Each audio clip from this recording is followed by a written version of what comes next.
하나님의 은혜와 평강이 함께하기를 기도합니다. 오늘도 우리 주님이 주시는 은혜 가운데 거하고 그 은혜를 누리고 나누는 세상에서 가장 행복한 하루가 되기를 주님의 이름으로 기도합니다. 솔로몬 왕 이후에 나라가 분열됩니다. 그래서 솔로몬 왕 이후로부터 나라가 멸망당하기 전까지를 분열왕국 시대라고 그렇게 부릅니다. 지난주 목요일 새벽에 말씀드렸다시피 솔로몬의 아들 르호보암은 왕이 되어 솔로몬 때보다도 더욱더 백성들의 노동력을 착취하였고 세금 징수를 더 강하게 하게 되었으며, 이로 인해서 열지파는 여로보암을 따라 북쪽으로 올라가 북왕국 이스라엘을 세우게 됩니다.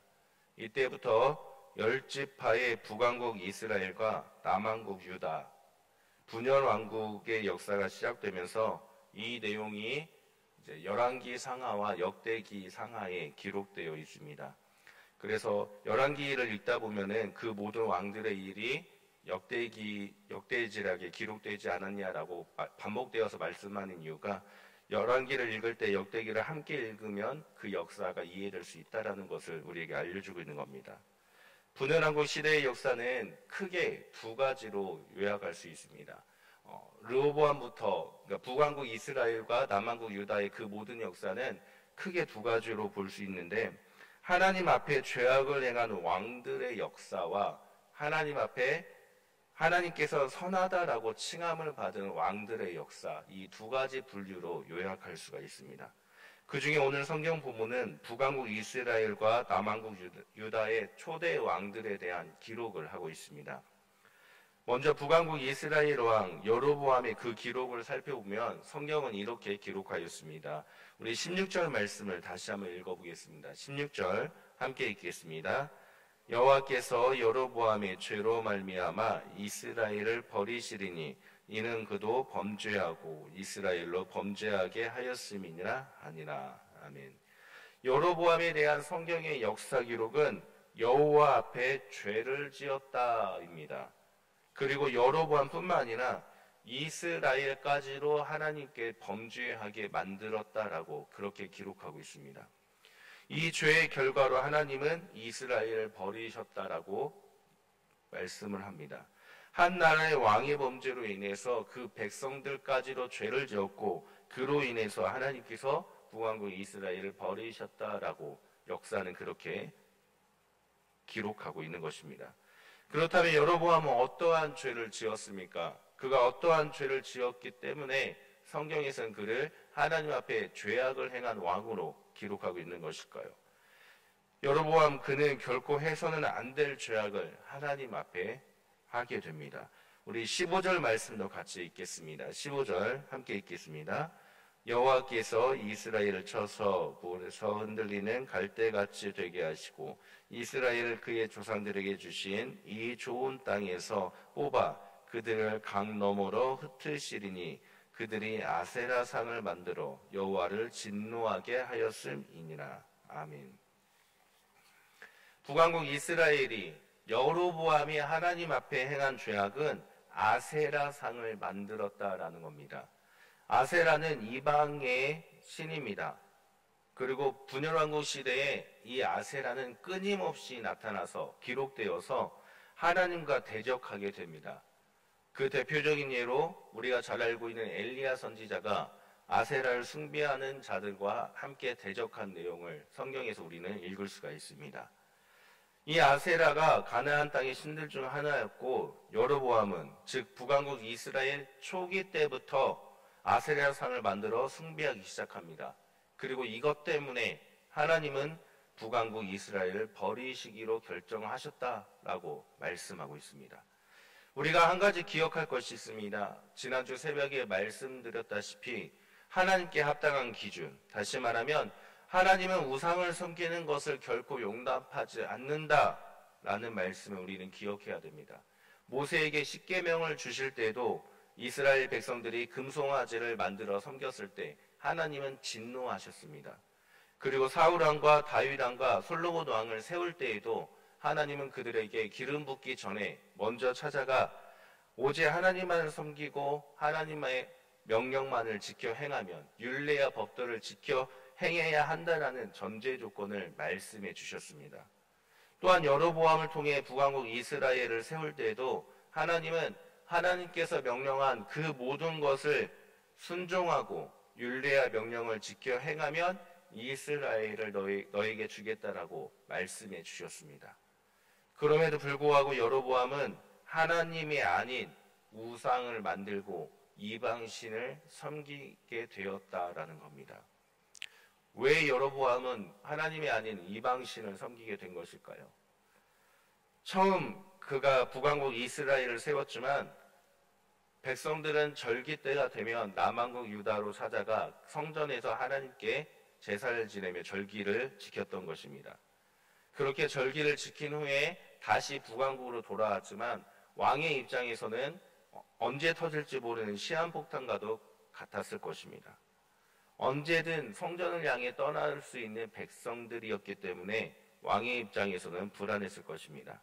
그래서 여로보암은 오늘 읽은 본문 앞을 보면은 자신의 생각으로 이들을 붙잡기 위해 제사를 지내는 산당을 세우게 되고 또 레위 지파를 제사장으로 삼아야 되는데 그것이 아니라 제사장 하기를 자원하는 사람 그 누구든지 제사장으로 삼아서 제사를 드리게 만들었고 또한 이것뿐만이 아니라 백성들이 원하는 눈에 보이지 않는 하나님이 아니라 눈에 보이는 금송아지까지로 만들어 우상을 만들어 섬기게 되었던 것입니다.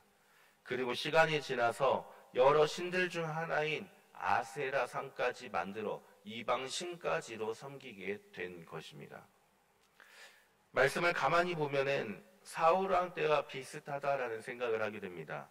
처음에는 하나님 말씀을 듣고 그 말씀대로 행하였지만 차차 하나님의 말씀보다는 백성들의 소리에 더 귀를 기울이고 하나님의 말씀이 아닌 자신의 지식으로 나라를 다스렸던 그 사울 왕과 백성들을 위해 산당을 짓고 금송아지를 만들고 아세라상을 만들어 섬겼던 여로보암이 무엇이 다르겠습니까? 하나님 외에 다른 신을 섬기거나 우상을 만들어 섬기지 말라는 그 하나님의 말씀은 온데간데 없고 오직 자신과 백성들만을 위해 우상도 만들고 이방 신까지로 섬기는 여로보암과 북왕국 이스라엘. 이로 인해 하나님은 이스라엘을 버리기로 결심하셨고 성경의 역사는 그를 하나님 앞에 죄악을 행한 왕으로서 기록하고 있는 것입니다. 그리고 초대 왕의 한 번의 잘못으로 인해 이후에 끊임없이 아세라를 신으로 섬기는 이들이 늘어나 결국 분열왕국 시대의 역사는 끊임없이 아세라와 하나님과의 대적, 이방신과 하나님과의 대적의 역사가 이어지게 되는 것입니다. 그런데 이러한 사건을 경험한 것은 북왕국 이스라엘 여로보암만이 아니었습니다. 남왕국 유다의 초대왕 르호보암 역시 하나님 앞에 죄악을 행하였다라고 성경은 기록하고 있습니다. 심지어 지금까지의 조상들이 행한 악보다도 뛰어나게 악을 행하였다라고 그렇게 기록하고 있습니다. 우리 22절 말씀도 다시 한번 읽어보겠습니다. 22절 함께 읽겠습니다. 유다가 여호와 보시기에 악을 행하되 그의 조상들이 행한 모든 일보다 뛰어나게 하여 그 범한 죄로 여호와를 노엽게 하였으니. 아멘. 조상들이 행한 모든 일보다 뛰어나게 악을 행하여서 하나님께서 진노했던 왕 바로 르호보암입니다. 그리고 하나님 앞에 행한 그 악한 일은 여로보암과 마찬가지로 산당을 짓고 우상을 세우고 아세라상을 세워서 하나님이 아닌 다른 것을 섬기는 일을 행하게 된 것입니다. 하나님이 아닌 다른 신들을 섬길 기회를 만들어 주었고 하나님이 아닌 다른 신을 섬겼기 때문에 성경은 분명하게 죄악을 행하였다라고 기록하고 있는 것입니다. 르호보암 역시 초기에는 하나님께서 찾아가서 여로보암과 그 이전의 왕들처럼 하나님의 말씀과 계명, 율례를 지켜 행하면 너에게 모든 것을 더하여 주겠다라고 약속해 주셨습니다. 그럼에도 르호보암 역시 오직 자신과 자신의 백성들을 위해서 하나님 앞에 하나님이 가장 싫어하는 우상을 세우고 우상을 섬기며 이방신을 섬기는 악함을 행하게 되었던 것입니다. 그리고 그 결과는 하나님의 버리심으로 이어지게 됩니다. 오늘 말씀을 통해서 우리들은 하나님 말씀을 지켜 행하는 것, 그것이 얼마나 중요한가를 다시금 깨닫게 됩니다. 하나님은 분명한 기준이 있으십니다. 하나님의 말씀을 지켜 행하는 것, 하나님만을 섬기는 것, 그러면 선한 사람으로 칭함을 얻게 되고 복의 복을 더하여 주신다고 말씀해 주셨고, 그렇지 않고 우상을 만들어 섬기며 다른 신을 섬기게 되면 악한 사람으로 판가름하여서 분명히 진노하신다라고 말씀해 주셨습니다. 그렇기 때문에 우상을 만들고 섬기지 말며 우리는 다른 신을 섬기는 것이 아니라 오직 하나님만을 섬기며 살아가야만 됩니다. 그렇다면 이 우상이라는 것이 무엇일까요? 꼭 무언가를 만드는 것, 그리고 그것에 절하는 것이 우상일까요? 결코 아닙니다. 하나님이 말씀하시는 우상은 우리의 마음의 중심에 하나님 외에 다른 것이 우선시되면 그것이 우상임을 우리는 너무나도 잘 알고 있습니다. 우리는 그렇다면 우리 마음속에 하나님만을 그 중심에 두고 있습니까?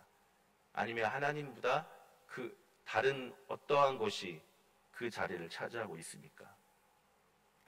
분열왕국의 초대 왕들은 우상을 만들고 다른 신을 섬겼기 때문에 하나님께 악한 왕이라고 평가를 받았습니다. 이 사실을 우리는 기억해야 됩니다. 또한 우리는 교만해서는 안 된다라는 것을 기억해야 됩니다. 하나님 중심의 삶이 점차적으로 하나님은 온데간데 없고 나 중심, 내 생각, 내 의지로 살아가는 것, 그것이 바로 교만입니다. 내가 잘나서가 아니라 하나님보다 나를 더 먼저 생각하는 것, 하나님보다 그 어떠한 것을 먼저 생각하는 것, 그것이 바로 교만입니다. 여로보암은 왕이 되기 전에는 하나님 말씀대로 살아갔습니다. 그러나 왕이 된 후에 자기 자신을 위해서 살아가게 됩니다. 그리고 그 결과가 하나님 앞에 죄악을 행함으로 나타나게 되었다라는 것을 우리는 기억해야 됩니다. 사울 왕도 그랬고 솔로몬 왕도 그랬습니다. 하나님 중심에서 그 하나님이 사라지고 내가 내 삶의 주인이 되어 내가 내 삶의 중심이 되어 살아가는 것, 그것이 바로 교만입니다. 우리의 삶은 오직 하나님의 나라와 그 영광을 위해서 살아가야 합니다. 그래서 바울은 먹는 것도 마시는 것도 하나님의 영광을 위해서 해야 된다라고 고백했던 것입니다. 우리 삶의 목표도 오직 하나님을 위해서 우리는 살아가야 됩니다. 신앙의 중심에 하나님이 사라지고 내가 그 중심에 있게 되면 교만해지는 것이고, 그 교만으로 인해서 하나님이 아닌 나를 위해 살아감으로 죄악을 행하게 됨을 우리는 말씀을 통해 기억해야 됩니다. 그렇기 때문에 오직 주님을 위해서, 오직 주님의 나라만을 위해서, 오직 하나님이 중심이 되어서 우리는 살아가야만 하는 것입니다. 하나님이 원하시는 삶의 모습을 살아가야 하며 그것을 우리는 신앙생활이라고 부르는 것입니다. 또한 그 삶의 모습이 하나님께서 기뻐 받으시는 삶의 모습임을 우리는 기억해야 됩니다. 사랑하는 성도님들, 내 삶에 내가 하고 싶은 것이 많지만 하나님 중심이 되어 하나님이 원하시는 삶을 이루어 가시기를 기도드립니다.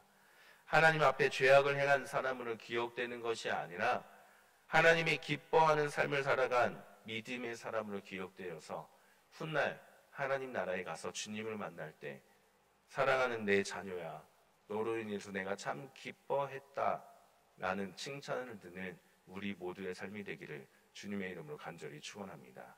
함께 기도드립니다. 하나님 감사드립니다. 오늘도 주님의 말씀을 듣습니다. 하나님, 이 말씀 따라 오직 주님의 말씀을 지켜 행하고 주님만을 섬기는 우리들의 삶이 되게 하여 주옵소서. 오직 하나님이 원하시는 삶, 오직 주님만을 기뻐하는 삶, 주님의 나라를 만들어가는 행복한 삶이 하루하루 이어질 수 있도록 주님, 우리 삶의 주인 되시어 우리를 이끌어 주옵소서. 우리를 구원하신 예수 그리스도의 이름으로 기도드립니다. 아멘.